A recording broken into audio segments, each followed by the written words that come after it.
नमस्कार साथियों, मैं मुकेश बीछर, SHS memorial senior secondary school खूड़ से।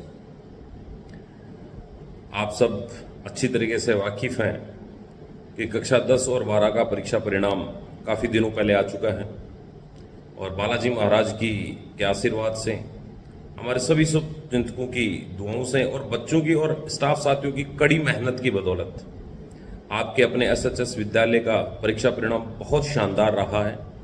चाहे गुणात्मक रूप से आप देखें, चाहे मात्रात्मक रूप से देखें। अब जल्द ही स्कूल का जो नया सत्र है 2025-26 वो प्रारंभ होने जा रहा है। लेकिन मैं पिछले काफ़ी दिनों से 2-3 चीज़ें नोटिस कर रहा हूँ कि शायद मेरे हिसाब से पिछले 5-7 सालों का सबसे भीषण गर्मी का दौर पिछले 5-6 दिन से चल रहा है। और आज की अगर हम बात करें तो सीकर का टेम्परेचर 47.2 डिग्री, 47.2 डिग्री से भी ज़्यादा तापमान आज सीकर का रहा है। लगभग किसी का मोबाइल उठा के देखिए, कोई 46 डिग्री बता रहा है, कोई 47 डिग्री बता रहा है। क्या इस गर्मी में, इतनी भयंकर गर्मी में स्कूलें लगाना न्यायोचित है? मैं एक स्कूल संचालक हूं, स्कूल चलाते हैं। मैं आपको 2-3 चीज़ें आज आप लोगों के साथ शेयर करना चाहूँगा। पहली चीज़ तो ये कि 16 साल हो गए स्कूल को चलाते हुए। कोई कभी कभार कोई एक आधा, कभी संडे को बुला लिया या छुट्टी के दिन बुला लिया, उसके अलावा कभी हमने स्कूल को संडे के दिन स्पेशल क्लासेस के नाम पे बच्चों को नहीं बुलाया। उसके बावजूद हमारे रिजल्ट में कभी कोई कमी नहीं रही। जिस बच्चे की क्षमता जहां थी उससे बढ़कर उसका रिजल्ट आया, क्योंकि उस बच्चे को हमने इतना कंपेल करने की कोशिश की कि वो 6 दिन में अच्छी तरीके से पढ़े और 7वें दिन उसका वो रिवीजन कर सके। हर एक जो मशीनरी होती है, हमारा शरीर भी एक मशीन की तरह है, हमारा दिमाग भी एक मशीन की तरह है। यदि इसे रेस्ट नहीं मिलेगा तो ये काम करना बंद कर देगा। दूसरी एक चीज, एक होड़ लगी हुई है कि हम किसी चीज को बहुत ज्यादा प्रेशराइज करके उससे काम करवा सकते हैं। हम बच्चों को प्रेशराइज करेंगे तो बच्चे ज्यादा अच्छा रिजल्ट देंगे। मैंने ऐसी भी स्कूलें देखी हैं जो 15 दिन की छुट्टियां नहीं करते, चल रही हैं। मेरे आसपास में भी, इस खूड़ के आसपास के क्षेत्रों में कई जगह स्कूलें ऐसी चल रही हैं जो 15 दिन 20 दिन की छुट्टियां उन्होंने दी नहीं है, केवल इसलिए कि उनके एडमिशंस रुके रहें, डटे रहें। क्या बच्चों के साथ वो न्याय है? क्या बच्चों को केवल किताबी कीड़ा बनाना ही स्कूलों का लक्ष्य है? हमें इस चीज पर, अगर हम शिक्षा का काम लेकर चल रहे हैं तो हमारी नैतिक दायित्व है कि हम शिक्षा के साथ साथ बच्चों का सर्वांगीण विकास करवाने की कोशिश करें। हम बच्चों को इतना मौका जरूर दें कि वो, उनका दिमाग डेवलप हो सके, न कि वो केवल और केवल रट्टाफिकेशन से चलें। जब आप यार 11 महीने, 11.5 महीने क्लासेस लगा रहे हो, उसके बाद में तो सबके 100 में से 100 आ जानी चाहिए। अब 47 डिग्री टेम्परेचर के ऊपर बच्चों को उस दोपहर की 1 बजे, 12 बजे आप बस स्टैंड पे, उनके स्टैंड पे छोड़ रहे हैं। क्या वो बच्चे मानसिक रूप से उस चीज के लिए तैयार हैं? क्या उनका दिमाग अभी उस चीज के लिए शेड्यूल्ड है? अभी जो स्कूलें चला रहे हैं या अभी जो अभिभावक हैं वो लोग हैं जो लोग मेरे हिसाब से 2000 के लमसम पढ़े हैं, या 2000 थोड़े पहले पढ़ लिए या बाद में पढ़ लिए। लेकिन जो अभिभावक हैं, क्या आप एक बार कल्पना करिए कि आप जब पढ़ते थे, लगभग 15 मई के आसपास से लेकर 1 जुलाई तक, 1 जुलाई के लमसम मानसून आ जाता था तो बारिश होती थी, तो थोड़ा सा ठंड का माहौल हो जाता था। क्यों ये टाइम पीरियड यही रखा गया एजुकेशन का? शिक्षा सत्र का टाइम पीरियड ये क्यों रखा गया? इसके पीछे कोई लॉजिक तो होगा, कोई तो विधि होगी। अदरवाइज ये परीक्षाएं तो, हमारा जो शैक्षणिक सत्र है, शैक्षणिक सत्र को जुलाई से मई रखा गया। क्यों इसको फिर, क्या नाम है, आप 1 जनवरी से लेकर 31 दिसंबर नहीं रख लेते? हर एक चीज क्यों? हमारा क्लाइमेट इस तरीके का है, उस क्लाइमेट के अकॉर्डिंग हमें बच्चों को रेस्ट देना चाहिए, बच्चों को खेलने का समय देना चाहिए। और मेरी अभिभावकों से भी एक अपील है, इन बच्चों को ये जो है ना, क्या बोलते हैं, बहुत ज़्यादा प्रेशराइज करना, पढ़ो, स्कूल जाओ, सब चीज़ें नियमित रूप से हर एक चीज़ का सिस्टम होता है। आप स्कूल का जो टाइम है उस टाइम पे बच्चों को पढ़ाई के लिए कहें, उनको पढ़ाएं। स्कूल संचालकों का ये दायित्व है कि वो उस वक्त पढ़ाई पर पूर्णतः ध्यान दें। बच्चों का ये दायित्व है कि वो जब स्कूलें प्रारंभ हो जाएं तो वो पढ़ना, नियमित रूप से पढ़ना प्रारंभ करें। हर एक, क्योंकि शिक्षा है, इस शिक्षा के 4 स्तंभ हैं: विद्यार्थी, अभिभावक, टीचर और स्कूल मैनेजमेंट। इन चारों में कॉम्बिनेशन अच्छा होना बहुत जरूरी है। आप बेशक बहुत ज़्यादा प्रेशराइज कर करके, आज जो सीकर का माहौल है या किसी भी जो बड़ी सिटी है उसका माहौल है, वो इतना गंदा क्यों हो गया? इसीलिए हो गया कि हमने बच्चों को प्रेशराइज करके, यार कहाँ 80%, 85%, 75% के बच्चे को आप नीट के लिए डाल रहे हैं।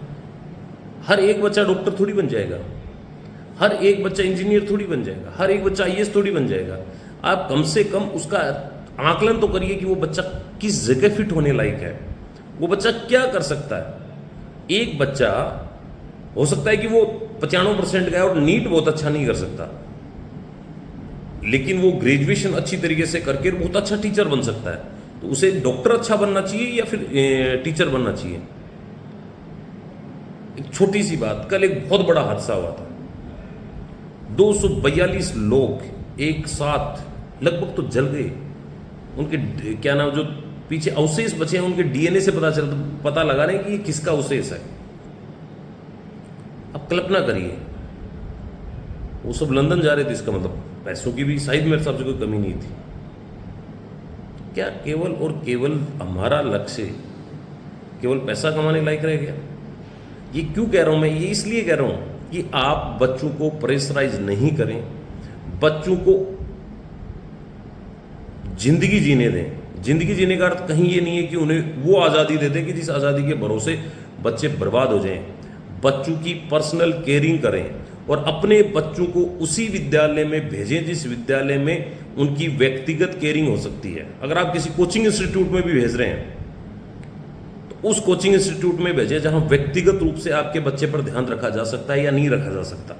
केवल आपका बच्चा कस्टमर हो, जहां पर आपका बच्चा कस्टमर है वहां अपने बच्चों को मत भेजिए। हाँ, हम पैसा कमाने के लिए स्कूल कर रखा है, नो डाउट, क्लियर कह रहा हूं, साफ सीधे शब्दों में ये बात एक्सेप्ट कर रहा हूं कि बिल्कुल पैसा कमाने के लिए स्कूल कर रखा है। इस बात को अगर कोई झुठलाता है तो वो आदमी सरासर झूठा है, वो झूठ बोल रहा है। लेकिन हमारे लिए एक स्टूडेंट कस्टमर नहीं है, हमारे लिए स्टूडेंट एक परिवार का सदस्य है, और वो परिवार का सदस्य है जो अगर आगे भविष्य में अच्छा बनता है तो हमें खुशी होती है, और जब वो बुरा बनता है तो हमें दुख भी होता है। क्यों? क्योंकि हमारे पास जो बच्चे होंगे वो एक सराउंडिंग एरिया के होंगे जहां के लगभग हर एक परिवार हम लोगों से किसी न किसी रूप से जुड़ा रहेगा। एक लिमिट से ज्यादा बच्चे जहां हैं वहां आपके बच्चों की पर्सनल केयरिंग नहीं हो सकती, वहां वो बच्चा रोल नंबर से जाना जाएगा। आप खुद ये बात बताइए कि क्या किसी क्लास में बच्चे 60-70 बैठने चाहिए या किसी क्लास में 150 बच्चे बैठने चाहिए? और 150 बच्चे, वो भी इस गर्मी में, क्या वो बच्चे पढ़ पा रहे हैं? तो अभिभावकों से मेरी एक ही अपील है, आप अभी ये एडमिशनों का दौर है, जल्दबाजी नहीं करें। आप व्यक्तिगत तौर पर खुद देखें, बच्चों पर कतई नहीं छोड़े। बच्चे नादान हैं, 10th क्लास का बच्चा अबोध होता है, उसे अपना अच्छा और बुरा कभी पता नहीं होता है। अगर कोई भी अभिभावक ये सोचे कि मेरा बच्चा, क्योंकि हर अभिभावक को, हर माँ बाप को अपना बच्चा सर्वश्रेष्ठ लगना भी चाहिए, लेकिन उसके फैसले लेने के लिए आप उस बच्चे के पास बैठिए, उस बच्चे से कंसल्ट करिए, लेकिन फैसला आप लीजिए, फैसला बच्चे पर मत छोड़िए। अगर आप बच्चे को कोचिंग करवा रहे हैं कि 12वीं के बाद में हम कोचिंग करवा रहे हैं कि भाई हमें नीट कराना है, हमें IIT करवाना है, अगर 10th के बाद में भी आप ये फैसला ले रहे हैं तो उनके साथ रहिए। और अगर आप साथ नहीं रह सकते तो उसे उस जगह छोड़िए जहां उनकी व्यक्तिगत केयरिंग, उनकी देखभाल व्यक्तिगत रूप से हो सके। तो आप लोगों से पुनः इस बात की अपील करता हुआ कि भैया जो भी स्कूल संचालक हैं वो इस गर्मी से थोड़ा सा बचें, बच्चों के साथ दुश्मनी नहीं निकालें इस गर्मी में। आप खुद AC में बैठे रहते हैं और बच्चे क्लास में बैठते हैं और बच्चे क्लास में नहीं बैठते हैं, बच्चे फिर बस में जब दोपहर की 1 बजे 1 बजे जब घर जाते हैं तो उस तरफ उस टाइम एक बार आप खुद वो चीज़ को महसूस करिए। केवल 5, 10, 15 एडमिशनों के चक्कर में आप स्कूल को बिना फालतू जल्दी खोल लेते हैं, कहीं बच्चों का फायदा नहीं है। मैं अभिभावकों को साफ शब्दों में कह रहा हूँ, ये मेरा क्लियर आप अच्छी तरीके से समझ लें कि अभिभावकों का और बच्चों का कहीं इसमें फायदा नहीं होता है। स्कूल का एक नियमित समय है, जो अगर जब इस बात को शिक्षा पद्धति को बनाया गया तो वो लोग 99% अपने से बहुत ज़्यादा बेटर समझदार थे। उन्होंने अगर इस पूरे प्रोसीजर को बनाया है तो ये टाइमिंग पूर्णतया, ये समय पूर्णतया मौसम को देखकर बनाया गया है। इसलिए बेमौसम कोई भी काम हो जाता, बेमौसम की तो बारिश भी अच्छी नहीं होती। पहले वाले मारवाड़ी में कहावत कहते थे कि मेवा तो बरसा है भला, चाहे बरसों को टाइम का ही, लेकिन बेमौसम की तो बारिश ही अच्छी नहीं होती। बेमौसम कोई भी काम हम करेंगे तो वो अच्छा नहीं लगता है। तो इसलिए आप लोगों से गुजारिश है, इन चीज़ों पर गहन मंथन करें। और मैं नहीं कहता कि आप जो भी फैसला लें, मैं ये नहीं कह रहा हूं कि आप केवल और केवल आंख बंद करके एक मुद्दे पे और बात कर लेते हैं। आजकल का एक बहुत बढ़िया ट्रेंड चला है, कईयों के हो सकता है इससे थोड़ी मेरे से नाराज भी होंगे कि जिन भी स्कूलों ने अच्छा पैसा क्योंकि पुराने ज़माने में बहुत अच्छा पैसा कमाया है लोगों ने, अब तो एक वो क्या स्टेबिलिटी आ गई, अब तो अपने आप को मेंटेन रखने के लिए लोगों को इतना पैसा खर्च करना पड़ता है जिसकी कोई सीमा नहीं है। सोशल मीडिया के वीडियोस देखकर जो हमारे यूट्यूब के साथी हैं, क्योंकि उनका तो देखो कार्य है ये कि भाई वो तो प्रचार करना, उनके पास विज्ञापन आना, क्योंकि हमारी जो मीडिया है, चाहे वो सोशल मीडिया हो, चाहे वो प्रिंट मीडिया हो, चाहे वो इलेक्ट्रॉनिक मीडिया हो, इनको तो विज्ञापन चाहिए। लेकिन केवल और केवल विज्ञापनों के भरोसे आप अपने बच्चों का भविष्य तय नहीं करें, ये बहुत बड़ा कारण है। मैंने ऐसे भी देखे इंस्टीट्यूट बहुत नज़दीक से, जिनके पूरे पेज भरे आते हैं, उनको देख देख कर बच्चों ने एडमिशन लिए, फिर उनका अच्छा रिजल्ट कभी नहीं रहा, है ना। तो ये विज्ञापनों का जो दौर है, इस विज्ञापनों की जो दुनिया है, उससे दूर यथार्थ के साथ जिए। अब एक छोटी सी बात और ही मुझे याद आ गई। हमारे एक बहुत आसपास के क्षेत्र में बहुत अच्छा विद्यालय चलता है, लेकिन ये लोग पता नहीं क्यों झूठ परोसते हैं। मतलब रिजल्ट आप खुद अपने ही 2 विज्ञापनों में 2 चीजें छाप रहे हैं। अगर दो चीजें एक ही स्कूल के 2 विज्ञापन और उनमें 2 चीजें छापी जाएं, आप किसको यथार्थ मानेंगे? किस चीज को यथार्थ मानेंगे? तो ये जो चीजें हैं, स्कूल संचालक भी इस चीज का ध्यान दें। एक निश्चित, जैसे मैं अक्सर एक चीज कहता हूं, देखो हमारे तो क्या है कि हम ग्रामीण एरिया की स्कूल में बैठे हैं, ग्रामीण एरिया में स्कूल लेके बैठे हैं, तो हमें तो यहाँ संबंध, व्यवहार, सब चीज़ों का देखना पड़ता है, और पैसा भी उसी के अनुसार आता है ना। लेकिन कुछ स्कूल, भाई किस्मत है, पैसा हर किसी के नसीब में नहीं होता है, तो पैसा जिस तरीके से आदमी कमाता है उसी के अनुसार उसका खर्चा भी उसी के अनुसार हो जाता है, तो उसी अनुसार वो काम करते हैं। लेकिन एक चीज़ मैं बताता हूँ, बिट्स पिलानी नाम से स्कूल है, और बिट्स पिलानी नाम से क्या नाम है, बिड़ला पब्लिक स्कूल है जो पिलानी में है, और उसके अलावा बिट्स जो इंस्टीट्यूट और इंजीनियरिंग का वो पिलानी में है। तो वो आज भी अपनी प्राइवेट इंस्टीट्यूट होने के बाद में वो अपने जो उसका लेवल था वहाँ है, क्योंकि वहाँ लिमिटेड सीट्स हैं, वहाँ निश्चित सीटें हैं। अब किसी भी अच्छी, चाहे दून स्कूल हो, जो बड़े स्कूल, नामी गिरामी स्कूल होते थे, जिनमें पहले राजा महाराजाओं के, आजकल ये तथाकथित राजा जो हमारे नेता हैं, इनके बच्चे पढ़ते हैं, तो वहाँ क्या होता है, वहाँ आज भी लिमिटेड सीट का मामला है, तभी वो स्कूलें अच्छी हैं। और अपने यहाँ क्या पोजीशन है, आ जाओ 2000, 2000, 1500, 3000, 5000, 10,000, तो वहाँ क्वालिटी मेंटेन नहीं रखी जा सकती, क्वालिटी वहाँ मेंटेन नहीं रखी जा सकती। तो स्कूल संचालक भी इस चीज़ पे मैं तो उनके सामने, जो बाकी हमारे स्कूल संचालक हैं उनके सामने नया हूँ, लेकिन मेरी एक कोशिश खुद की भी है कि मैं कहीं पर भी बहुत बड़ी भीड़ का हिस्सा नहीं बन के, एक निश्चित संख्या कि भाई 1000 के आसपास की एक संख्या एक विद्यालय में होनी चाहिए, क्योंकि उसको सर्वाइव करने के लिए उतनी संख्या तो ज़रूरी है। तो वो संख्या ही किसी इंस्टीट्यूट को बेहतरीन बना सकती है। जो एक लेवल का जो इंस्टीट्यूट होता है वो बना सकती है कि वहाँ अच्छे बच्चे हों।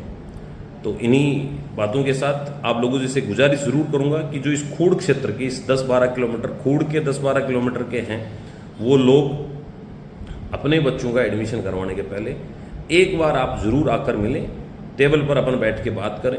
एक एक बच्चे की व्यक्तिगत देखभाल आपको यहाँ मिलेगी। इन्हीं शुभकामनाओं के साथ जय हिंद, जय भारत।